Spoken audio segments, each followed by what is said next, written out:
friends, and welcome to another Jewish Forum program. I'm your host, Meri Herman, and it's good to be back. I had a little spell of illness, but I'm back again and looking forward to the new year. I have a very special guest.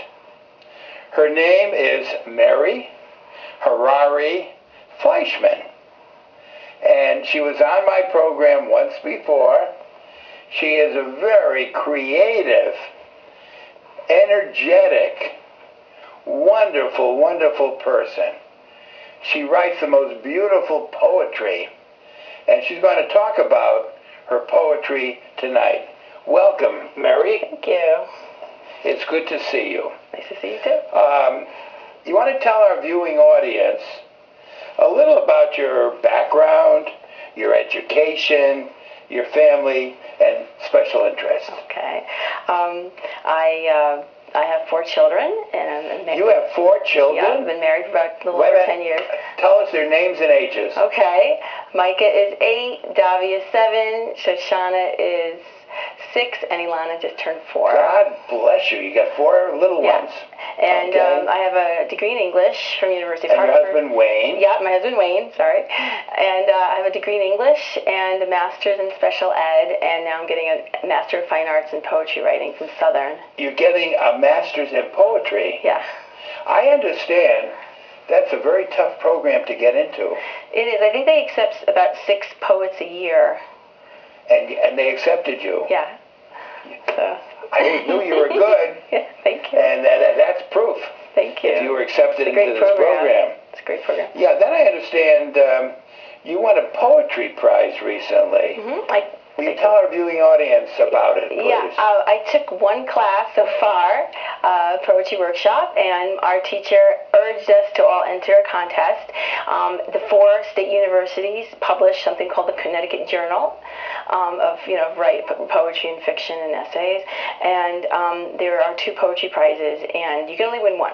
So most of our class entered, and it's open to everyone and all the students of all the 4 universities in the state. Wow. So I won the poetry prize. It's called the Leo Cannellan Poetry Prize, and my poem will be published in their journal. Congratulations. Thank you. Now, would you have a copy of the winning poem? I sure do. Would you like to read it to our audience? Sure. It was an experience I had visiting farm and meeting a young girl there. And it's called Autumn, Sherwood Farm, Easton, Connecticut, 2011. The farmer's young daughter stands by the turkey pen, throwing grass to them, looking at turkeys as if she has given each one a secret name. She tells me this is the first year her parents have raised them to be slaughtered for Thanksgiving while she is at school. She tells me about her favorite pig who lives with the others beyond the hill, pleaded with her parents not to kill that one. But one morning he was gone. We cooked your pig, they told her. I can't understand why they chose her pig to be smoked, butchered. Her childhood died with the slaughter. Sliced like bacon, nothing is left. My children watch the animals, laughing, not understanding. They are here to be slaughtered, sold, eaten, unaware of the killing, the blood, the sharp axe the girl's father used to slit open the necks of animals, fed and sheltered all spring and summer, nurtured like my beloved children. The girl's head hangs down as if she has lost a contest with life on this farm, watching other children play with the animals, protected, truth hidden. But she knows the farm's secret, that death comes with the harvest. That is extraordinary. Thank you. Oh, how moving. How powerful. Thank you. You know what thought came into my mind? It's almost, how shall I put it, an advertisement to become a vegetarian. Yeah, she told me she's a vegetarian, and I have another friend who grew up on a farm, had the same kinds of experiences, and she's a vegetarian. So, yeah, she wasn't a happy child living there, she told me. She's about 10 years old. Oh, boy, that's something. Let's go on. What kinds of poems do you generally write? And then second part, where do you get these ideas? Okay. What kind of poems do you like to write? Most of my poems are based on experiences that I've had, either as a child or now as an adult, like that one I just read. Some of them are memories from like my family have become my memories or my experiences in a way. Like I've heard these same stories over and over and over from grandparents, my mother, my father, whoever, and they become I internalize them and I can write a poem. I have trouble writing a poem about something that I haven't experienced, that has nothing to do with me. Maybe one day I will, I don't know. Okay, do you have an example of a poem about a family member, since you're talking about that? Yes, I do. I have one about, I'm gonna read this one. I just wrote this one a few days ago. It's called Taxi Time Machine 1942. And it's about a story that my mother always told me around her birthday. She just had her birthday, and she told me the story. A mother's story? My mother told me this story. Okay. Yeah, it's pretty self-explanatory. Taxi Time Machine 1942. You stand behind the curtain, stare down from your second-floor tenement window, Brooklyn. Yellow taxi waits by the curb on Lincoln Place. You smell the fumes from the engine, growling like an angry man. Taxi's soft seats, like a casket, will encase you while you ride to the secret clinic to remove your third child, the one you cannot afford. You will become her tomb. Ammonia fills your lungs every day since arriving to America to work as a cleaning woman. Calloused hands cradle a mop. Time is no longer yours. You must now decide whether to walk downstairs, down the narrow hallway, through the steel door with the peeling green paint, into the taxi. You do not know it's a girl. Eyes closed, she floats within your black galaxy, while your family in Germany could no longer remain hidden in their Berlin flat. Packed into a cattle car, no windows, no night or day, no more time. Rhythm of the train becomes their heartbeat, while your baby sleeps concealed in the blanket of your womb, waiting to be discovered, dissected, discarded. The taxi waits. Carbon monoxide smoke rises from its rusty tailpipe like the smoke from the crematory chimneys. The smell of burning flesh fills the camp. Your family has vanished. Their ashes float in the air. Hidden by a blue curtain, you wait by the window. Peering inside the taxi, you see empty seats, but my soul hovers there, waiting for my grandmother to decide if I will exist. Within me are future generations, like seeds not yet planted, waiting to be vanished or brought to life with your thoughts. Wow, that is incredible. Thank you. I just wrote it. what a beautiful, moving, powerful Thank you. poem. Now, the baby, I take it, was your mom? Yes. Okay, that's your grandmother. Yes, and she tells me that story a lot on her birthday. Wow. So she just told me that. And I don't know that much about poetry, but I detect many metaphors in that piece. Yes, like the taxi, the smoke coming from the taxi, and the smoke and the crematory. Yeah, there are. Right, a lot of metaphors.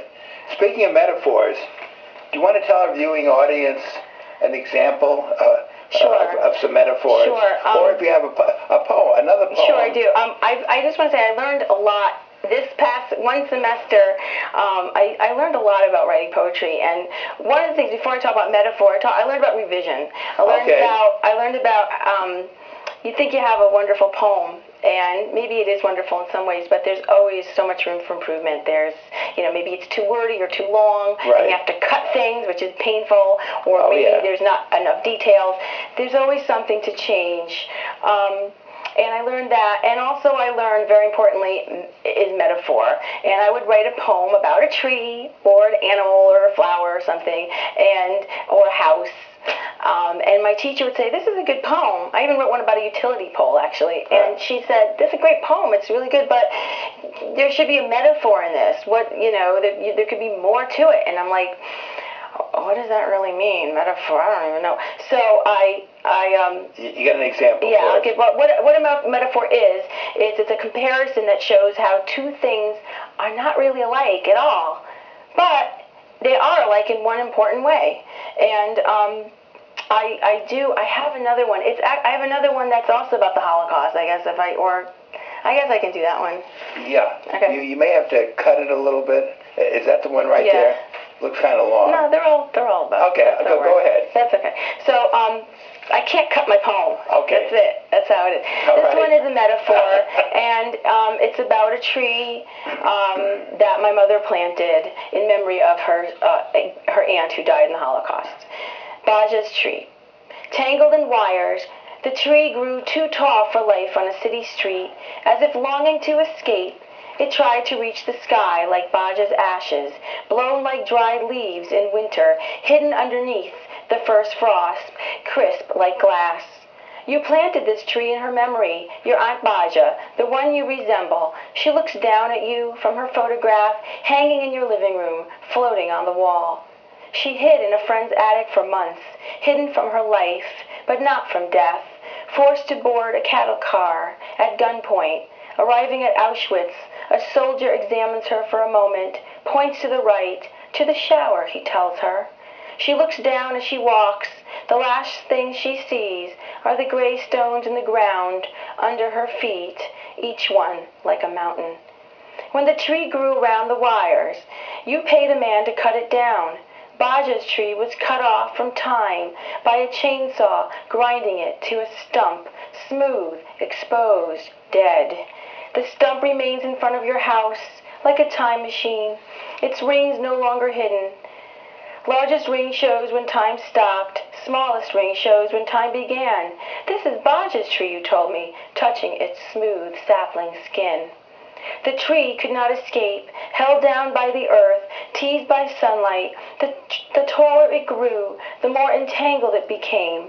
There was no choice but to cut it, load its life into a truck to be burned as firewood, ashes rising from a chimney in the home of a stranger. Sad. Yeah. What a sad poem. I'm sorry. No, don't be sorry. But beautifully written. Thank you. I just wrote that one too. So Wow. They both have to do with the Holocaust. And You are so creative. It's probably on my mind. Meri, you're incredible. Thank you. You're just such a creative writer. I don't know where it comes from. Well, let me ask you this. Yeah.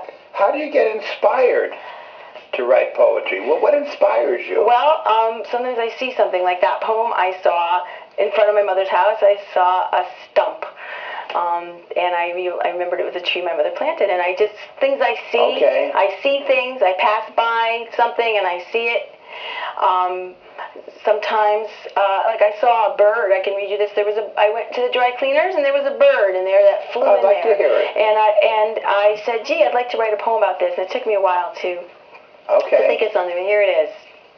Bird at dry cleaners. Leaving its world behind, it flies in through the open door, trapped by 4 plaster walls. The gray bird is thrown from window to window, as if blown by a gust of wind, like a child's toy left outside. The seamstress laughs at the bird, which sits by her sewing machine, beak agape, as if the air inside the store left through the door, back outside. She laughs louder as it crashes again into a large pane. Bird shakes, then perches on a rack of newly dry-cleaned clothing, head down, waiting. The seamstress will never again think about this bird until one day when she is trapped, mouth gasping for air that cannot reach her lungs, collapsing like 2 paper bags inside her body. As she draws her last breath, will she look up at those around her, staring down, waiting for her to finish?